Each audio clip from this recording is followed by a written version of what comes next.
ഇന്നത്തെ പ്രതിഷേധത്തെ വളരെ ശക്തമായി പോലീസ് നേരിട്ടിരിക്കുകയാണ്. അതായത് രാജ്യത്തെ ജനങ്ങളുടെ ശബ്ദമാണ് ഞങ്ങൾ തെരുവിൽ ഉയർത്താൻ ശ്രമിച്ചത്.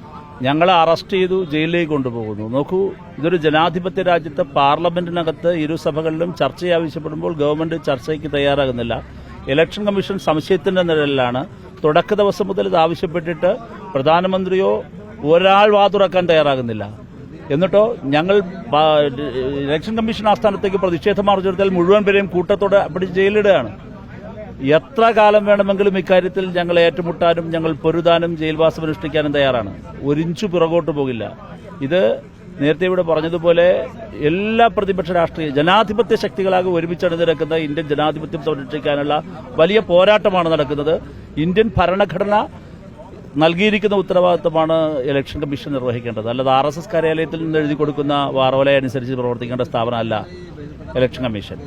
സമരം നാളെ കൂടി ആലോചിക്കും. നേതാക്കളുടെ മീറ്റിംഗ് നാളെ കൂടി ആലോചിക്കും. നാളെ ലോക്സഭയിൽ സ്പോർട്സ് ഗവേണൻസ് ബില്ല് വരുന്നുണ്ട്.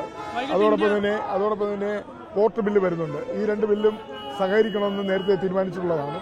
അതുകൊണ്ട് നാളെ ആ ബില്ലിൽ പ്രതിപക്ഷം സഹകരിക്കും. പാർലമെന്റിനകത്തുള്ള നാളെ സ്പോർട്സ് ബില്ലാണ് എടുക്കുന്നത്.